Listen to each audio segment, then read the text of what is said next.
Hello guys, good morning সবাইকে। আপনারা সবাই কেমন আছেন? আশা করি সবাই ভালো আছেন, সুস্থ আছেন। আমিও ভালো আছি, সুস্থ আছি। দেখুন, সকাল সকাল ঘুম থেকে উঠে আমার বর ছাদে চলে গেছিলো। ছাদে গিয়ে গাছে জল দিয়েছে, আর সাথে কি কি তুলেছে সেটা দেখুন। মানে তুলেছে অনেক কিছুই, এখন সেরকম কিছুই নেই, মানে যা যা আছে সেগুলোই তুলেছে। তো যাই হোক, এই যে দেখুন গাছের ফুলকপি, এই যে একটু একটু হয়েছে, মানে ছাদের গাছে মানে বস্তার মধ্যে হয়েছে, তাতেই এইটুকু হয়েছে। আর যদি মাটিতে বসানো হতো তাহলে কত ভালো হতো। তো এমনিতেই তো বেশি ঠান্ডা পড়লে তবেই এই ফুলকপি হয়। ফুলকপি মানে শীতের ফসল, তো এখন তো আর অতটা হয়নি, গরম গরম প্রায় পড়ে গেছে, তাই জন্য আর বেশি হবে না। ছাদের থেকে মানে সকালবেলা জল দিলে তাড়াতাড়ি মানে জল টেনে নিচ্ছে এতটাই, মানে আর রোদ্দুর যা পড়েছে বাপরে বাপ, অনেকটা রোদ পড়ে, তো তাই জন্য আছে জল থাকে না, গাছ প্রায় মরে যায় অবস্থা, তাই জন্যই তুলে নিয়েছে। আর এই একটা ছোট হয়েছে, এই একটা, আর তার থেকে একটা পুচকি একটা হয়েছে, এই একটা ফুলকপি। দেখুন কত ছোট ছোট, মোট তিনটে তুলেছে। এই দেখুন এখানে হচ্ছে তিনটে আছে ফুলকপি, এই একটা, না না আর একটা আছে, এই যে সব থেকে বড় মানে ছোট পুচকি একটা ফুলকপি, এই যে আমার হাতের মুঠোর মধ্যে। টোটাল 4টে ফুলকপি হয়েছে। আর বেগুন, এই যে বেগুন দেখতেই পাচ্ছেন, বেগুন আছে।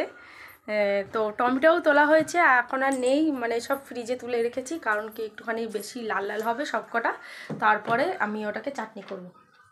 তো যাই হোক, এখনও সংসারে অনেক কাজ বাজ পড়ে রয়েছে, সেগুলো এখন কমপ্লিট করতে হবে। মেয়ে তো উঠেই গেছে, ওই যে কোথায় গেল আমার সাথে সাথে, ওই যে আমার মেয়েকে টাকলো করে দিয়েছি, টেকো টেকো মেয়ে, ওই যে ফুলকপি নিয়ে খেলা করছে। তো এখন মানে রান্না বান্না হবে প্রায়, এদিকে সব পরিষ্কারই আছে, এদিকে বাসন আছে, ওই বাসনগুলো আমি মাজবো এখন। তো চলুন এখন হচ্ছে রান্না বান্না সারি, তারপরে আবার দেখা হবে। তো দেখুন বন্ধুরা, এইদিকে আমি সকালের বাসনগুলো মেজে নিচ্ছি, সাথে হচ্ছে কড়াতে দেখুন গ্যাসের উপর কি বসিয়ে দিয়েছি, ওটা হচ্ছে ভাত। আগের দিনের কিছু ভাত ছিল, সেই ভাতটাকে আমি গরম করে নিয়েছি, আর তরকারি কিছু আছে সেই দিয়ে খাওয়া হয়ে যাবে সকালে, তারপরে আস্তে আস্তে সব রান্নাবান্না করব। এখন হচ্ছে সকালের বাসি কাজগুলো সেরে নিই, চলুন। দেখুন আমার বাসন মাজা কমপ্লিট হয়ে গেছে, এখন আমি চলে এসেছি একটু সবজি কুটতে। লাউ দিয়ে একটু ডাল করব, তার জন্য আমি লাউটাকে কেটে নিয়েছি। আগের দিন আধেকটা করেছি, ছেচকি করেছি, আর আজকে একটুখানি লাউ ডাল করব।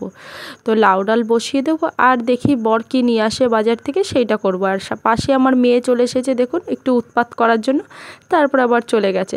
আর আমি এখানে আদা আর রসুন নিয়ে নিয়েছি অনেকটা, আদা রসুন যাতে পেটে রেখে দিই, মানে যখন তখন কাজে লাগাতে পারি। আর এইদিকে দেখুন আমার বর মাংস নিয়ে এসেছিলো, সেই মাংসটা রান্না করেছি, আর ভাত করেছি, ডাল করেছি, বেগুন ভাজা করেছি।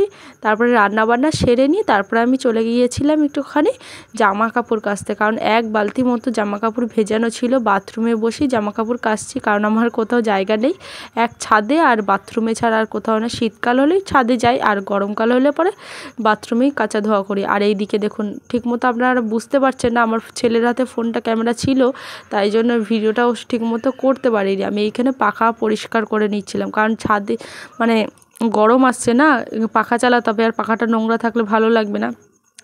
তারপরে এইদিকে আমি জামা কাপড়গুলো সব মেলে দিলাম, আর এখন মেয়েটাকে গিয়ে খাওয়াবো। তো চলুন, ভিডিওটা আজকের মতো এই পর্যন্তই শেষ করে দিলাম। ভালো লাগলে অবশ্যই লাইক, কমেন্ট, শেয়ার, সাবস্ক্রাইব